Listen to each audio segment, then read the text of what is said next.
As Sigmund and Sinfjotli are being buried alive, Sigmund's sister throws an armful of straw into the grave mound. Hidden in the straw is Sigmund's sword, the gift of Odin. They cut their way out of the grave mound and set fire to Siggeir's hall. The king burns to death. Sigmund calls to his sister to come out so that she may live and be honored. She does come out, but only to tell him the truth. That she had slept with him, her brother, to beget a strong avenger. I am not fit to live, she says, and walks back into the fire. Strike vengeance from your heart, Senua, as there is always a price.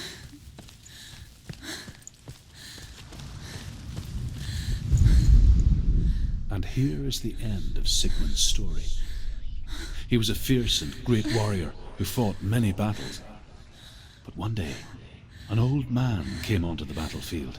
Although shadowed by a hood, Sigmund saw that he only had one eye. The man raised his spear, and Sigmund struck at it with his sword, but the sword shattered into pieces. Sigmund then knew that this was Odin, and thus that victory could not be his. He bowed his head and accepted his end. Dying, he tells his wife that she is with child, and that her son will one day make a great weapon out of the fragments of his sword. The sword named Gram.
Its name is Gram. It was forged by the god of all Northmen, Odin, and gifted to Sigmund, a great warrior. I need this sword. It's important. Can you help me? The sword appears whole, but it is an illusion. It shattered into shards long ago. It is said a great warrior can reforge Gram by answering the trials of Odin, one for each shard. The roots of the Tree of Death will take you to new lands where you will face the trials. Go to the shard. Go to the shard. Go to the shard. What's the shard? Where is it? Find it. There it is. Focus. There's the shard. Focus. Focus. Use your eyes. Look. Get closer. A king in the north forced the dwarves to make a sword that would never fail and never rust, and that would slice through iron and stone and bring victory to its bearer. But the angry dwarves cursed it. It would be the death of a man every time it was drawn. And it would be the death of the king. Let me tell you about the sword Tyrving. I don't recognize this place. Where are we? Where is she? It feels wrong. Where are we now? Burial mound. So strange that we go to such lengths to bury death. Something so very ordinary, inevitable. It's as if we conspire to hide death, because we have no answer for it. But when it comes, and it forces itself onto our friends or loved ones, then comes the reckoning. About a young woman warrior. Her name is Herver, the daughter of a berserker, born after he was killed. She is a wild, willful child who teaches herself to fight with weapons. When she learns where her father is buried, her only desire is to reclaim the treasure buried with him, but above all, the sword Tyrving.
Dillion, I'm here.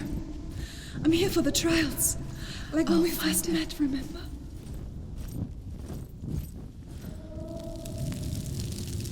What's that? Did you hear that? Nothing. Was that voices? Is that his voice or the voice of the dead? Not Dillion. Dillion's calling to you. Can you hear him? Where is he? He sounds like he's getting further away.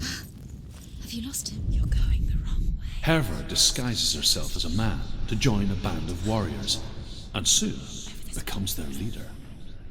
When they come to the island where her father is buried, her men do not want to go ashore. They say that evil haunts the island, and that it is a worse place by day than other places are by night. Fearless, she lands alone. There are many grave mounds, and all of them have ghostly flames burning over them. She comes to the grave mound of her father after passing through these ghostly fires as though they were mist. The flames I passed through were real enough. Damn the Northmen to hell. You don't know what they might do. Turn back. She has to keep going. It's not safe here. She has to keep going. If you go down there, no one can save you. It's too scary.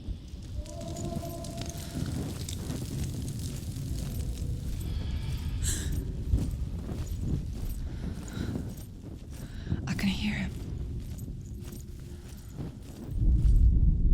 Within the burial mound, Herver calls on her father to wake from death and bring her his sword.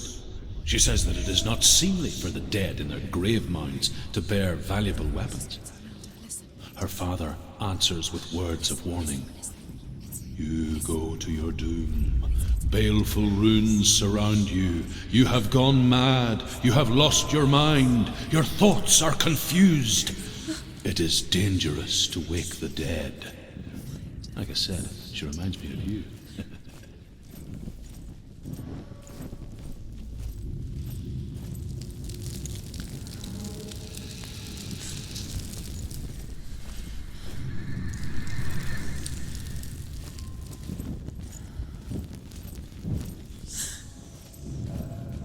Find another way. It's not working. You have to use your mind. Where can you go? You're failing. Find another way. Think. Focus. Use your him. It's not him. We told you. We told you it was a trick.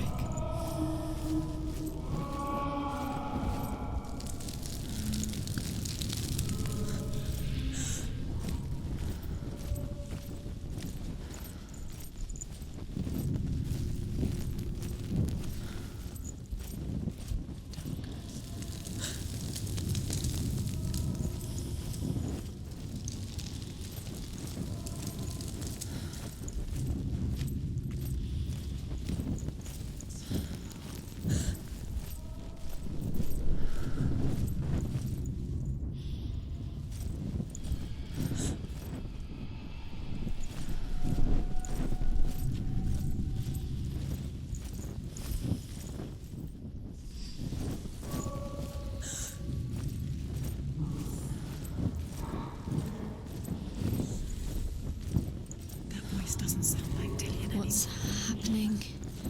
It's not him, it can't be. What's that sound? The voice is changing. What? That's not Dillion. That doesn't sound like Dillion. It sounds like something. Herver ignores her father's warnings. The grave mound opens, and it seems to be full of fire. Again, Herver demands her inheritance, but her father warns her the sword is cursed and would be the bane of her family. But he relents and brings her the sword. She leaves the island with it, but the curse holds true, and death would follow in the years to come.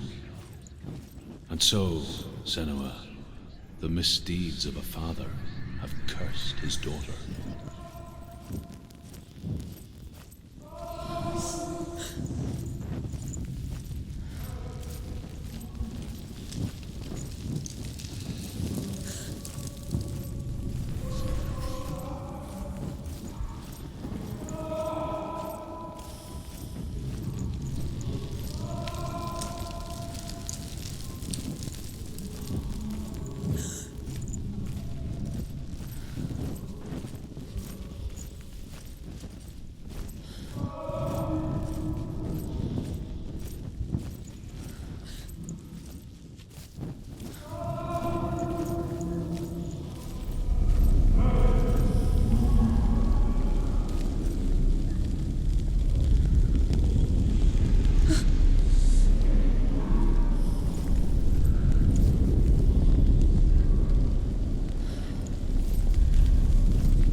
Dillion wants me to face my fears.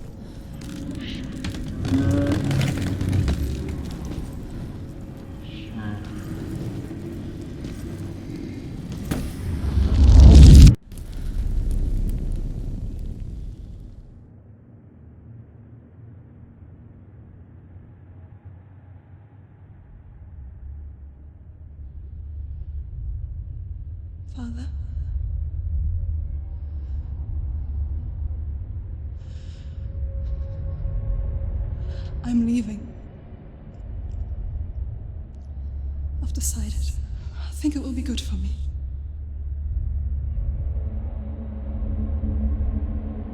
It's the darkness. It's speaking through No, you. Dad, it's me. I think I can beat it. In my own way.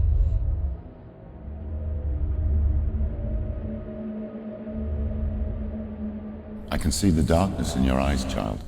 I met a boy. Boy. The chief had some. No. He said he could help me. It's a trick. He said I could be normal. Normal? Yes. No boy is going to save you. No one can. When they see the rot growing inside you, No! they will turn their back on you. The gods can only fix you through my hand. You're going nowhere.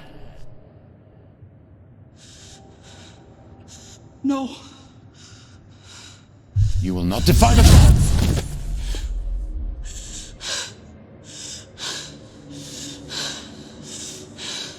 Come, child, take my hand. Come. Senua. I am leaving! You cannot escape the darkness. Your curse will make everyone suffer. You will have blood on your hands!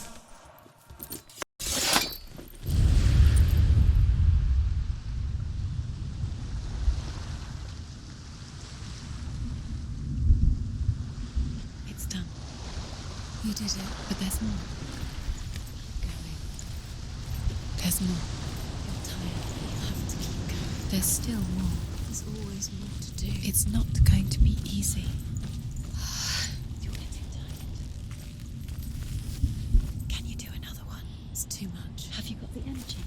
She hasn't got the energy. No. Too much to do.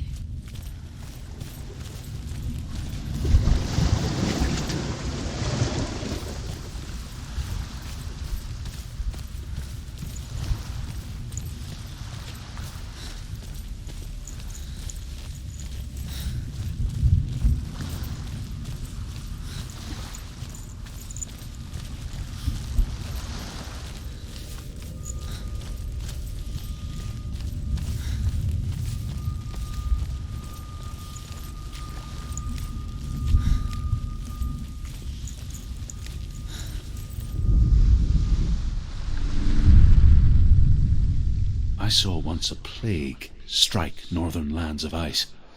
It was so terrible that not the oldest man among us could remember the like. Hundreds died. The sickness took nearly every person younger than 40 and many older, and where dying mothers gave birth, the marks of the plague were on the babes as they came out of the womb. Where are we?